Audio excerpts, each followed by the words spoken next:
Okay, in this tutorial over here, we're going to talk about using Fusion 360 to do some calculations and simulations of our bridge. Firstly, I have this notepad over here showing Fusion simulation. Even before we get to the simulation, there's very useful information you can get from doing your design in Fusion. It's what Fusion does very well, and CAD in general. This is to answer those HSE questions of like, how can engineers use CAD? CAD is really good at calculating volume because it can do complex geometries, ones that if we wanted to do them with our calculator, we would have to approximate it into simple shapes or maybe do some integration or something like that. But all that stuff, Fusion does it automatically. So finding volume is really good.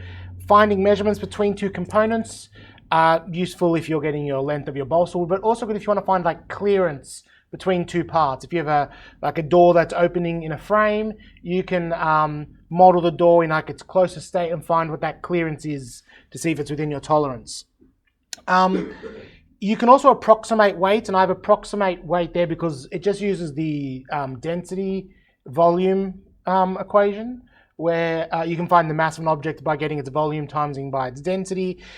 If you have an accurate density, you should get an accurate weight. The reason why that is an approximate is the material that you put in the density of, if the density is not equal, you're not going to get a true weight out of it. You can only get it's only as good as your approximate density is. This becomes a big issue in things like woods, where every piece of wood has a different weight because it's got like moisture content and different amounts of cellulose. But even for the same shape of piece of wood, it has different weights throughout. If you look at the piece of wood you see those rings on the piece of wood. So that means where the rings are near the center, that part of the wood is usually going to be lighter than where the rings are like more compact on the outside of the wood. The inside, because those concentric rings in the inside, they were filled with more water. They were inside the tree. So when the water evaporates, there's more air inside there, so it's lower density. But the rings on the outside had less water, and so there's more cellulose, so they have more density. So if we were to plug in our value for our density of our wood, we'll get an approximate weight, but we won't get the exact weight, because if we carve this out of different pieces of wood, we're going to get different weights. Same thing for center of gravity. It gets a very good theoretical center of gravity, assuming it's all a homogeneous material, like metals, for example, are fairly consistent with the density. This is good for aerospace activities, where you want to find the center of gravity of your aircraft for like calculating stability, or where you can simulate the mass coming from. Moments of area and inertia, these come from volumes and measurements. They're actually very accurate. These are used in our, we saw we had that my on I equation. You can get Fusion 360 can find that value straight away. There's another, a moment of inertia is used for like rotational analysis, in the same way that we use mass for F equals ma to find how something is accelerating. Once we start doing our simulation, we can do our stress. It gives us fairly good values of stress. FOS, factors of safety. Again, we put in the material, and based on its database, it tells us how much stress it's affecting, what is its factor of safety, and deflection. These three are simulations, so they are going to be more accurate depending on how accurate your simulation is. If you put in more simulation time, you'll get a more accurate result. What Fusion can't do, Fusion 360 specifically cannot model non-homogeneous materials, which means woods. It can't model wood. From an engineering standpoint, the other big one is carbon fiber, or all those other laminates. It can't do those because they have different Young's modulus values depending in which direction you hold the material. Right? Perpendicular to the planes of the materials, carbon fiber is quite weak because it's only held together by the glue in the in between the layers. But if you measure the Young's modulus in the direction of the layers or the planes, it's quite high. Fusion 360 cannot model this. Other simulation software can do this, like the ones that the aerospace industry uses, like CATIA. does have ways that you can put in, you can model your carbon fiber on there, and those particular CAD softwares are used for aerospace industry because aerospace industry has a lot of carbon fiber being used in their system. Another thing, Fusion can't do model real-world imperfections. When we did our testing on our vise, where we did our tensile test, we saw our thing started necking and it cracked. That necking procedure started from when there was a micro crack somewhere in the system, and then all those atoms started to realign. Fusion 360 can't do that. It can't say where the atom crack is going to be. It does have models in here where it will find out when buckling happens or when cracking could happen. And it usually gives an approximation, like if a force is so high, it says it's bound to crack somewhere here, but it can't model exactly where that crack is because it doesn't have those imperfections that exist on an atomic level. All right, so this over here isn't the exact same bridge that we did in class last week, but it's a close enough approximation. One thing I've changed with this particular design is I've added these base plates. These base plates I'm using over here to help simulate how our machine is going to work. Before we do that, I want to show how we can calculate stuff like area and volume and that. So over here, I've combined this all into one body, and I've just hid the other pieces over here. So in this body over here, I should be able to right-click, and I think I can right-click and press Properties. And then over here, we have all that information we want. We have our area, I believe that says surface area, relevant for if you like, I don't know, if you're going to paint something, or if you're doing, like if you're modeling a house, you want to find how much paint stuff you'll need, you can do that. If you just press a face, you can do the same thing. You can right-click Properties and find the area of that face. Density, don't know what that density is from. But mass, again, that mass is based off that density. So this, I must have assigned this a material of some sort. I think 8 grams, it's steel. So steel in the system, they've assumed this steel is 0.008 grams per millimeters cubed. I guess that's a tiny amount, so possibly. And if this bridge was made out of steel, it would be half a kilo. Or less than half a kilo, 437 grams. But over here is the bigger one, this volume. This is the bigger value that we care about. For you can then, with your balsa wood, or we can use any other steel, we can just plug in this volume, make sure we get the units right, 33, millimeters to the cubed, so make sure we get that unit right. We can also copy this to clipboard, which means you can just get this and plug it into like Excel and plug in some different values, and you don't even have to do it through Fusion anymore. So especially when this number over here becomes very, very spicy and you might not type it in correctly and it has big what is it called? The like e to the power or something. It has those scientific notations. So just use the copy to clipboard function. Bounding box, useful if you happen to do like a packing, if you're doing what's it called? You're doing like a graphics technology assessment task, you have to like make a container to hold something. Bounding box is like how big it would take to make a box to surround this object. Moment of inertia at the center of mass. So here are these values that you could use to find out those equations on formulas. A moment of inertia at the origin. So it calculates moment of inertia at both wherever this center of mass is and at the origin of your design. So we can move our design around to see if we need a different center of inertia, moment of inertia. We can also do, we can also press this inspect button over here. We can find the center of mass by pressing this over here. Click the object, press OK, and then we have this center of mass that shows up over here. And then as we rotate our object down, we can see where our center of mass is. Now, in this case, it's obviously going to be in the middle, but as we start doing some interesting shapes, like when you have your aerospace task, if you're going to model that, you can find where your center of mass is. Okay, I'm going to change one thing because I've already done this simulation. I want to make it a bit different. This plate over here, this is where we're going to be testing on the vernier test. That's going to be pushing down. Now, over here, it's not actually acting on a node. So I want to move this thing up. I want to move it up to here. Is that good enough? No, we need it to be less. There we go.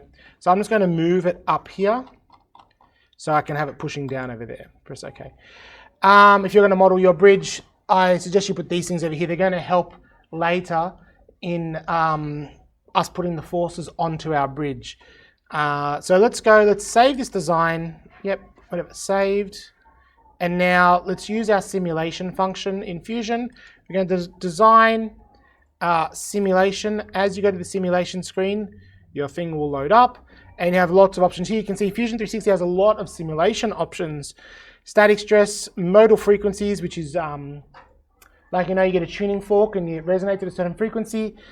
Very important for cars, because if you, or anything that has like a vibrating element, cars, engines, aeroplanes, if your engine vibrates at the same frequency that your car vibrates at, the energy is going to go towards resonating the car and not moving the car forwards. So it's an important analysis. Obviously the electronic stuff here, buckling, I don't know, we could try doing a buckling analysis after, but that usually takes a lot more processing power.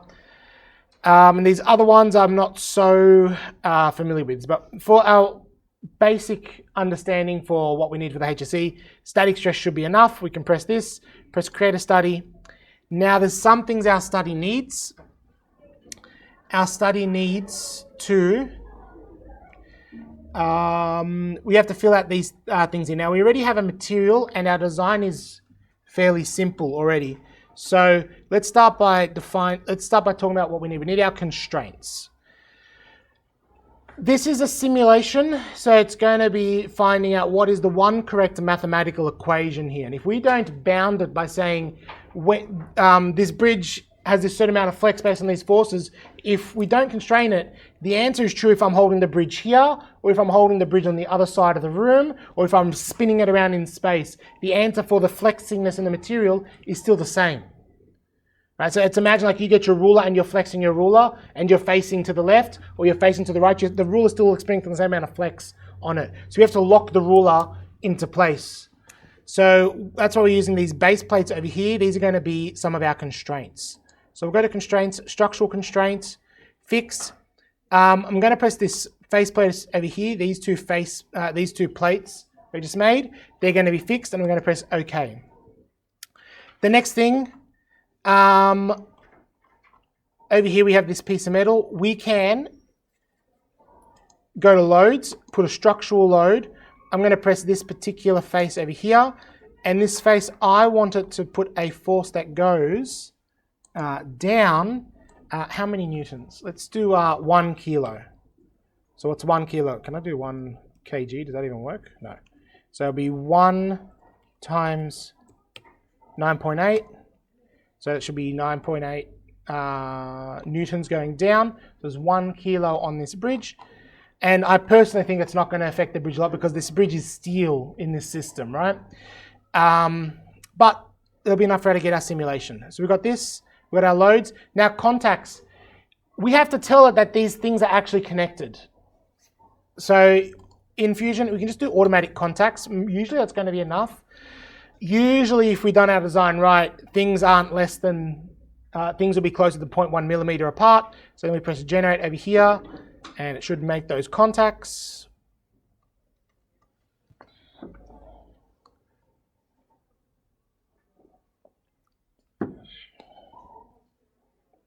Okay, now let's, we have to make a mesh.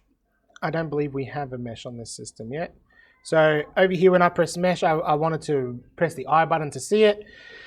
So yes, let's make a mesh please. And the mesh determines how many mathematical equations need to be applied for this bridge to work. So while it's calculating, I'll explain more about how simulations work. But before we do that, so you can see these little lines over here. Each one of these lines is a point in these equations.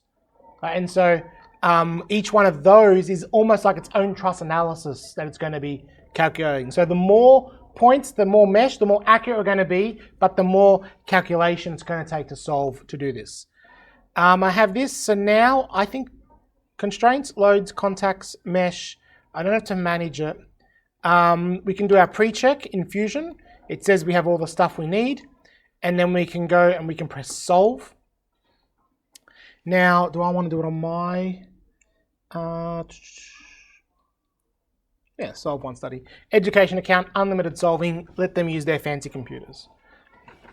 Fusion Fusion specifically will upload it to wherever their solving computers are. They'll solve it and they'll send down the model back to me. You can also have it so you can get your computer to do it if you have a beast and you want to use that. Other simulation softwares have other solving packages associated with them. All right, so this should be solving now. So let's talk about how Fusion actually does these solutions. So each one of these connections is a point, so it's like a node. And so it simulates it to be, can I hide?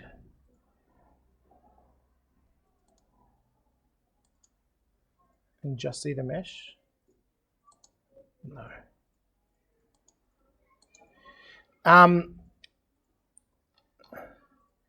These lines that connect, yeah, they're all their individual points. So each one of those is like its own version of a truss, but this is a truss in 3D. Now we remember from our truss analysis, if we have 3 unknowns, we need 3 equations, right? So each one of these points is going to be its own unknown. So if there is, there's probably 10,000 points in this equation, 10,000 points in this bridge. So there are probably 10,000 unknowns. So it's solving a 10,000, simultaneous equations at the same time. It builds out a thing called a big matrix, which is just a big, like a big square of numbers.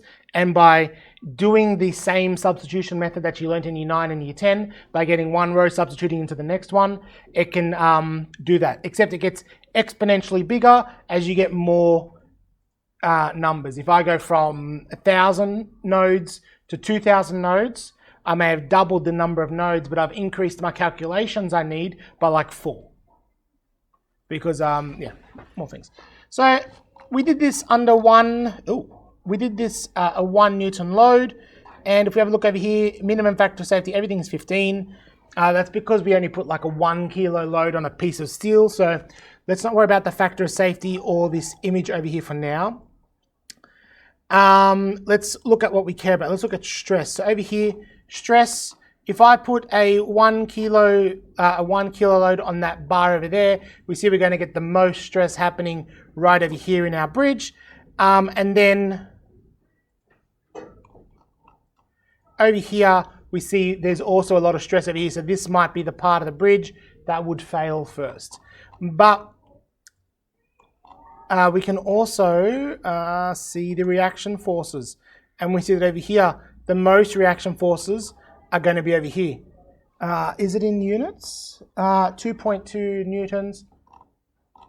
That doesn't really make sense because if it's 1, I guess it should be averaged out. On average, this whole plate over here will be experiencing half.